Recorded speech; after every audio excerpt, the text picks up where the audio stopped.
Then, what is the impact of Ramayana? Ramayana's impact is unimaginable.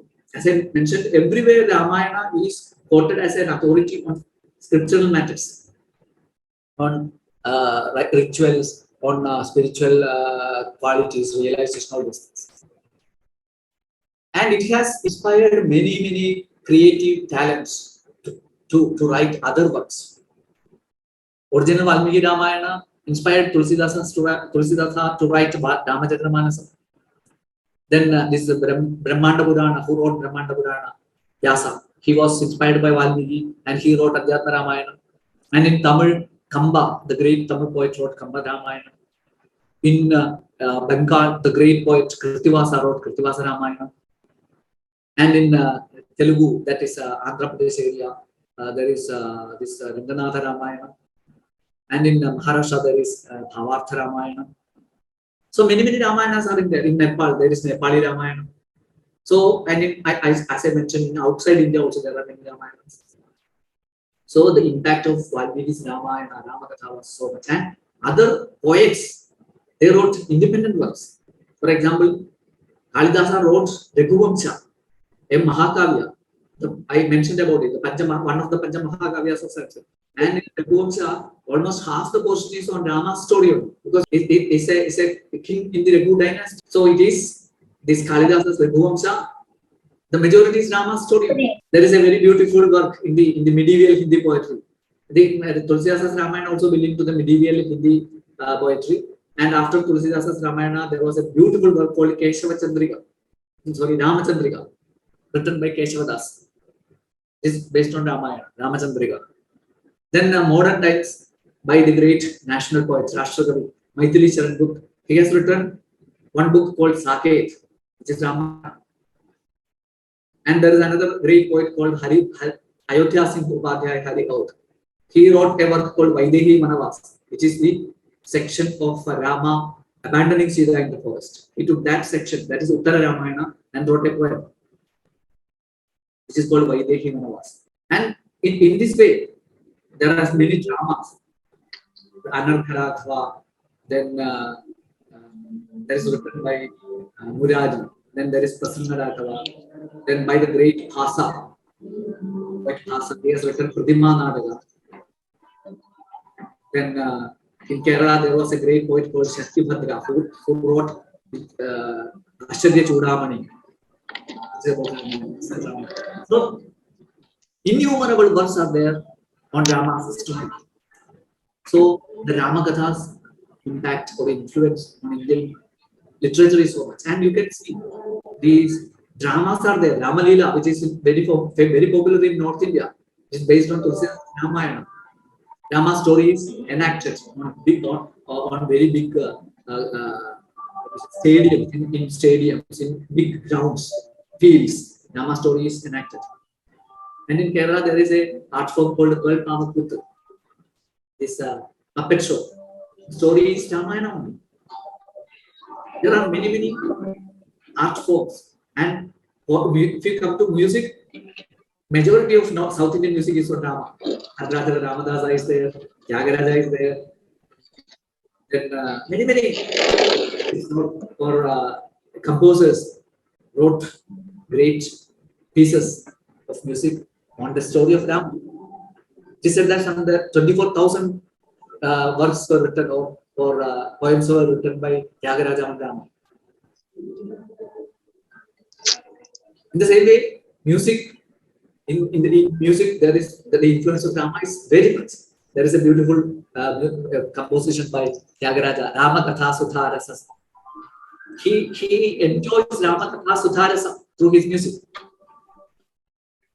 So his whole music is on Rama. Ramakatha Sudharasa Panavo. So music also is influenced a lot by Rama's story. In North India also you can see many Hindustani music pieces on Rama's story. And one important thing to be noted is, in all regional languages, the best work of that language will be a Ramayana. For example, in Kerala, the best work of Malayalam literature is Ramayana. The best work of Hindi literature is Tulsidasa's Ramayana. One of the best works of Tamil literature is Kampas Ramayana. And one of the best works of Bengali literature is Kritivasa's Ramayana. And Swami Vivekananda says that in modern Bengali literature, the best work is Meghnadavada, written by Michael Madhusudana Datta. That's an episode of Ramayana, Meghnadavada, in which Lakshmana kills Meghnada, the son of Ravana. Rama's brother Lakshmana kills Meghnada. So that episode is taken and a new poetry or poem, I think it's a Mahakavya, is written by the great Bengali poet Michael Madhusudana Datta. And Vivekananda Swami says that this is the best work of modern Bengali literature. So think of the impact of Rama's story in the field of literature, arts, sculptures. You see many mural paintings are there on Rama's story. And you can go to Kanyakumari Vivekananda Kendra. There, adjacent to the Kanyakumari Vivekananda Kendra, there is a museum in which the whole Rama's story is presented as mural paintings. It's a big a building is there in which whole Ramayana can be seen as paintings. So this is everywhere. So the impact of Rama's story cannot be assessed. That much impact it has. Then I will conclude now with this almost more than 1 hour. A few more points I would like to share with you. You know about the characters. Rama is there, Rama's father, Dasharatha, his mother, Kausalya, stepmothers, Kaigeyi and Sumitra. And each character has their own strengths. All are strong characters. Dasharatha's love for his children is unparalleled. My father, who was a very ardent devotee of Ramayana, who used to read the whole Ramayana in 1 year. Valmiki's Ramayana he will complete in 1 year.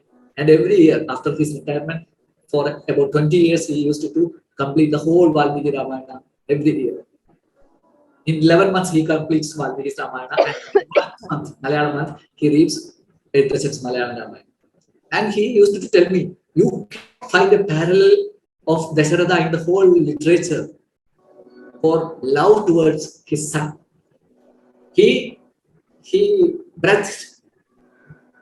breathed his last because his son was away for 14 years. He knew that he will come back after 14 years, but he couldn't withstand that separation. Even the thought of that separation, he couldn't withstand.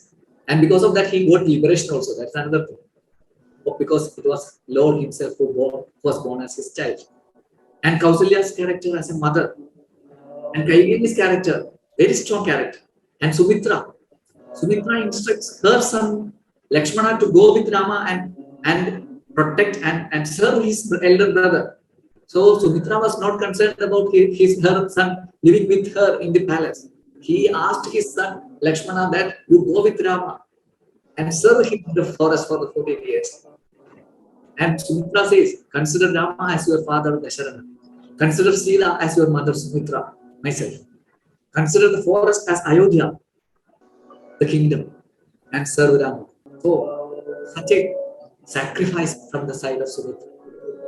And Sita, ready to suffer all the pains of living in the forest for the sake of Rama. And Rama, to get back Sita, he suffers like anything. What sufferings he had to undergo during the battle, unimaginable. But in the course of battle, he loses that Lakshmana. Lakshmana was almost dead. Then the Ravana and his son Indrajit showed some very divine weapons. And Rama laments with Lakshmana's dead body. It was not rightly dead, but if the medicine was brought in time, he will be revived. That was the condition. And Hanuman jumps to the Himalayas and brings the medicine in time. There Rama laments, Rama weeps. He says, what will I tell Sumitra? Sumitra has sent her son with me to serve me, and I am going back without him. How can I face my stepmother Sumitra? He cries. So how much sacrifice Rama has undergone, suffered during the course of taking back Sita. So the love of Rama towards his wife, Sita's love towards her husband, Rama's love towards his brother Lakshmana, Lakshmana's love towards Rama, and there's another episode In Tulsidasa's Ramayana, the strongest character after Rama is Bharata, not Hanuman, no other person. It is Bharata. I am not going into the details. Bharata, for whom his mother Kaikeyi brought the kingdom and who never accepted that kingdom. He tried to return it to Rama, but Rama didn't accept it because he has to fulfill his father's word. But Bharata ruled that kingdom for 14 years as a representative of Rama, worshipping the sandals of Rama as a deputy of Rama. He ruled the kingdom for 14 years. He lived in a village, in a hut, like Rama lived in the forest. He never entered the kingdom. He never entered the palace for 14 years. His sacrifice was really greater than Rama's because Rama lived the life of austerity in the forest, and Bharata lived like a ascetic in the kingdom. So then Hanuman is there. The story, I think, hopefully will come in the next few days. Then Valmiki himself is a character, and his character is also very strong. Then there is Ravana, who is an ideal opponent, who is an ideal enemy. Rama appreciates Ravana many times. When Ravana enters for the first time in the war field, Rama was taken aback by his prowess, his majesty. Vibhishana tells, Rama asks, who is this? Each warrior comes and Rama asks Vibhishana, who is that, who is that, who is that? And Vibhishana tells, this is my uncle, this is my brother-in-law, all these things he says. And when Ravana comes, Rama becomes really wonderstruck at his majesty. And Rama has to undergo a lot of, tests, trials in his battle with Ravana. He couldn't easily kill Ravana. He took 7 days to kill Ravana. Do you know that? Rama and Ravana fought for 7 days, and after the 7th day only, Ravana was conquered and killed by Ravana. So an ideal enemy. And Meghanada, Ravana's son, who was in many measures greater than Ravana. Meghanada, he conquered Indra and he tied Indra with a rope and presented it to his father Ravana. So he is called Indrajit. And Lakshmana took 3 days to kill Indrajit, Meghanada. 3 days the battle went on between Lakshmana and Indrajit. So think of the opponent's greatness, the power, the strength of the opponents. So in Ravana's side also you can see many strong characters. So this is about the characters of Ramayana. So I will now try to wind up. One more topic I would like to cover. There are many Subhashitas in Ramayana. Some of the Subhashitas are worth by heart. Subhashitas are wise sayings, very in a nutshell, nuggets. So one very famous Subhashita in Ramayana is when Bharata comes to forest and hands over the kingdom to Rama. Rama doesn't accept it. Rama says, you keep it with you for 14 years. I will come back after 14 years, fulfilling my father's word, and then I will take it back. I will take your offer, your gift I will take back. Actually, Rama is not taking back the kingdom. Rama is taking the gift that Bharata offered.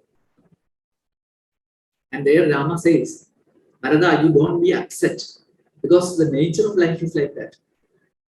Sarve Kshayanda Vijayaha, Adananda Samutrayaha, Samyoga Viprayogandaha, Maranandam Jajividam. Bharata was very upset because of him Rama had to go to forest. But Rama pacifies him saying, Sarve Kshayanda Vijayaha.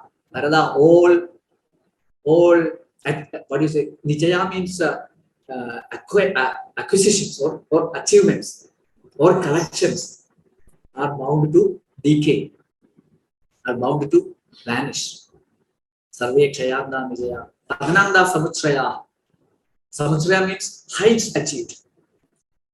If we achieve any height, in due course, the heights will be lost and we will fall down. Adananda Samutraya. Samyoga Viprayoganda. All associations ends in dissociation. Now we have come together as a family. I, you, Lakshmana, Shatrugna, our father, Dasharatha, our mothers, all have come together. But once we will all have to depart and we will all have to separate. Samyoga, Viprayoga, Maranandam Jajividam. And the life ends in death. So this is a very great universal truth that is presented in a nutshell. Then when Hanuman first meets Sita was about to hang herself on that tree, on the branch of that tree, where she was kept by Ravana in the Ashokavana of Lanka. She was harassed to that much extent that she lost all hope, because there is no any chance to go inside the kingdom of Lanka, which is protected by the ocean. She is kept in a very secret place. So how can she hope that Rama will come and rescue her? So she was about to hang. Then Hanuman comes and gives the message that I am the messenger of Rama. When I go back and tells about your whereabouts, Rama will undoubtedly come, because he has the help of Sugriva, the monkey king. Then Sita says, Kalyani bada gatheyam laugiki pratibhadime edi jivannam anando naram varshasudadam. In that time, there was a gatha. Gatha means a proverb. The proverb goes like this: Edi jivannam anando naram varshasudadam. Even if one is full of sorrow, one is suffering like anything, he can hope for bliss even at the end of 100 years. He may get joy at the end of 100 years. So everyone should aspire to live up to 100 years. Edi jivandam anando naram varshadadam. Even after 100 years, we may get happiness, joy. So this is a proverb of that time. And Sita says, Kalyani badagatheyam laugiki pratibhadime. This is not a scriptural statement. This was a saying in the masses. Like we have phrases and proverbs. No? So it was a wise saying of the masses, which was very, very popular amongst the masses. And Sita says, that proverb is real. That gatha is true. Now I experience that gatha is true. Because you have come and you have given me hope. I was about to kill myself. So I think that this proverb, in which all are instructed to live up to 100 years, hope to live up to 100 years, so that we may get happiness even at the end of 100 years. This proverb is true. It feels true. I feel like that. So such beautiful sayings are there in Ramayana. This many. There is an abundance of subhachitas in Ramayana. Wise sayings. So if we go through Ramayana, the whole work, whether Valmiki's or Tulsidasa's or Editach's, or for that matter, any Ramayana, our life will be enriched, no doubt.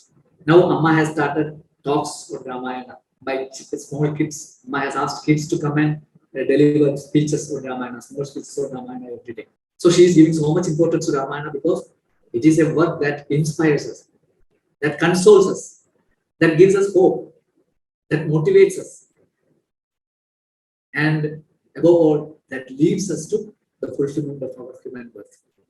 So during this 4-day Rāmāyaṇasaurabham course, let us all take this advantage of Ramayana's message, enjoy the beauty of Ramayana, revel in the poetic mellow Kavya Rasam that Ramayana offers us. And as Amma says, Ramayana should be studied to become Rama, to become as dharmic as Rama. So let us move to the goal of dharma and the ultimate goal of moksha through the study, reflection, and also sharing the knowledge of Ramayana with others. Let us enrich our lives. With this, I conclude. I offer my words at Namaste. Thank you, Swami. Thank you for giving such a beautiful explanation on the first day of our Rāmāyaṇasaurabham micro course. So with this lecture, we wind up our first day. Thank you so much, Swami, for giving the lecture. And I also thank all our dear participants for their enthusiasm in listening to Ramayana during this auspicious month. So let us wind up. If there is any questions, you can just raise. We have like 8 minutes left. If you have any questions to ask Swami, maybe quickly. Namaste, Swamiji. I have a doubt. You told that Hearing Ramayana can lead anyone to that supreme stage of perfection. And also in Vishnu Sahasranama, it is said that by saying the name of Rama once, we get the benefit of chanting the whole Vishnu Sahasranama. But what we observe is that even the people, many people say Rama's name often, even then, not everyone gets that state of perfection.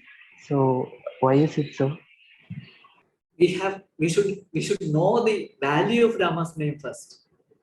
Just hearing and thinking that I have understood is not enough.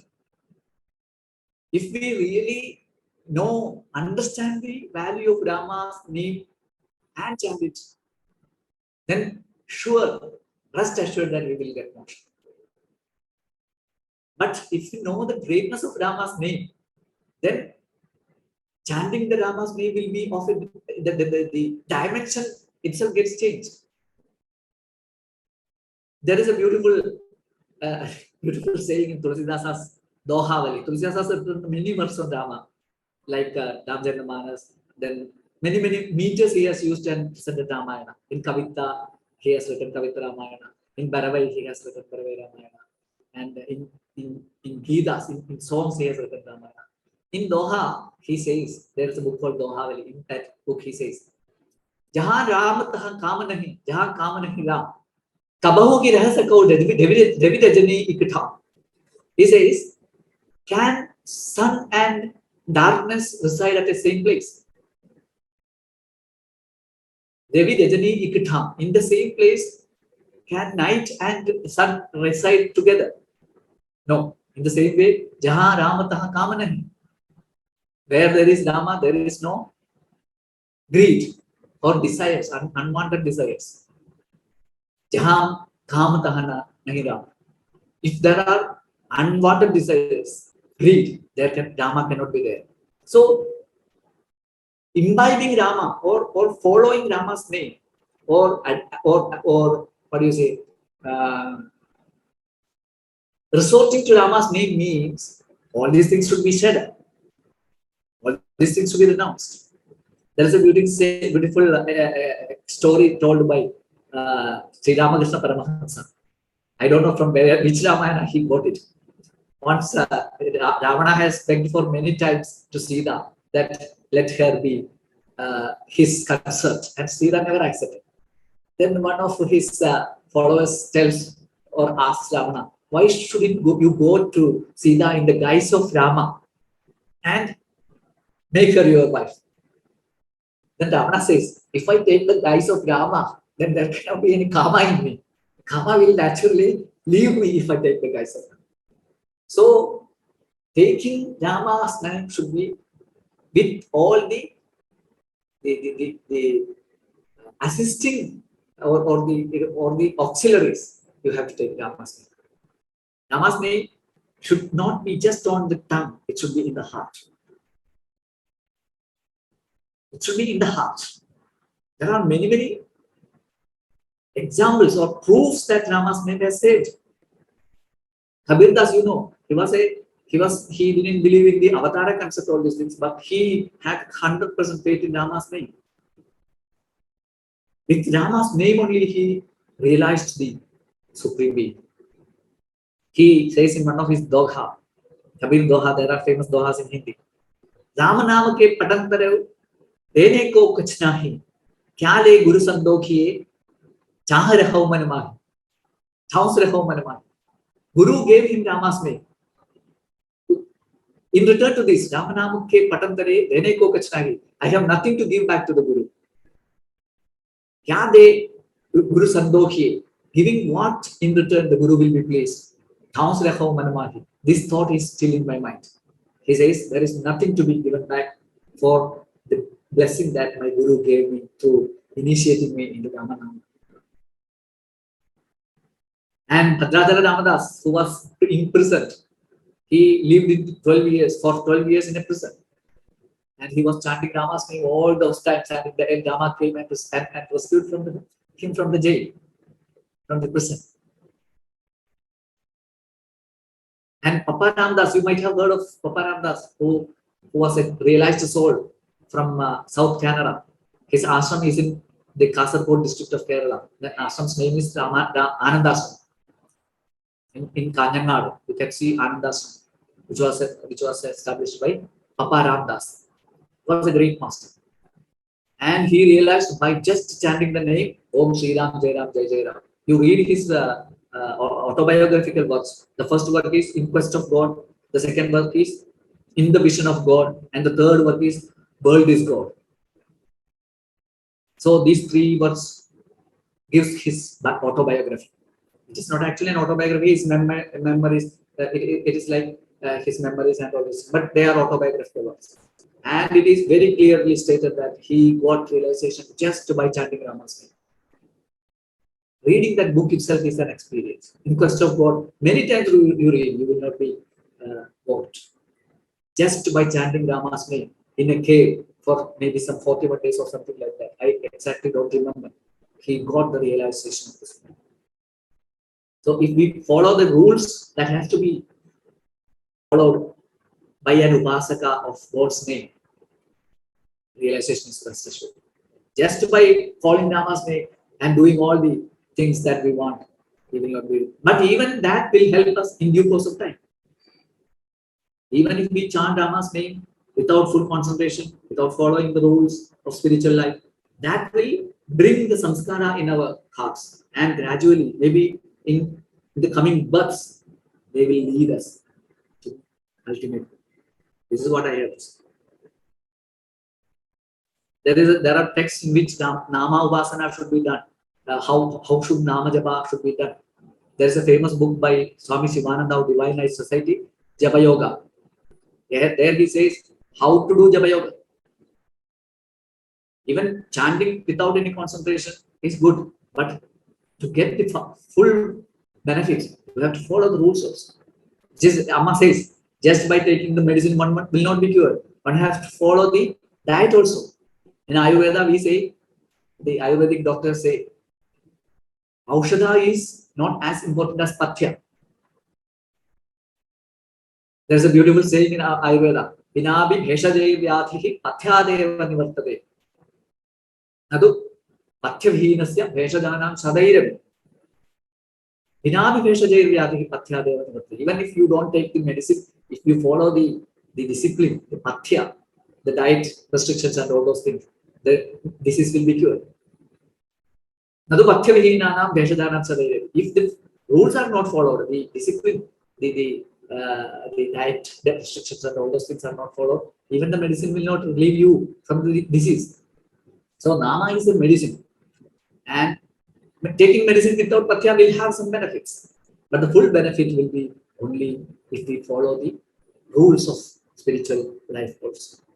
This is what I would like to say regarding this question. Hope that you are satisfied. Thank you for the question, and thank you, Swami, for answering it. If anyone else have any questions, we can just have one more question, or else we can wind up the session. It's already 7:30. There are some questions in the chat box. I will give the answers to Ashwati, and you can post them in the maybe to the participants later. You can send them. Yes, sure, Swami. Okay. Anyone else? Any questions? Okay. Assuming there is no more questions, we can wind up the session, and we'll see. Let me also thank Ashwati, Hari Krishna, and all others for giving me this opportunity to speak on Rama and Ramayana, which I think fulfills my life also. So thank you for giving me this opportunity, and thank you for all the listeners also for giving a patient listening to my words. Thank you for. Thank you, Swami. Just one important thing which I missed while introducing Swami is he has a PhD in Rāmāyaṇasaurabham, which is the Hindi version of Ramayana, which I missed telling, even though I just mentioned he has got a PhD from Cochin University in the year 1997, but I didn't explicitly mention what topic it was. So I don't think, Swami, you have to thank us. it is us who are blessed. Thank you so much. And I also thank all our dear participants for joining us today. See you all tomorrow in our next session, where Dr. Padma Kumar will explain on the philosophical aspects of Ramayana. So see you all tomorrow. Let's all wind up with a Shanti Mantra chanting together. Om Lokaha Samastaha Sukhino Bhavantu. Lokaha Samastaha Sukhino Bhavantu. Lokaha Samastaha Sukhino Bhavantu. Om Shanti Shanti Shanti. Om Shri Gurubhyo Namaha. Hari Om.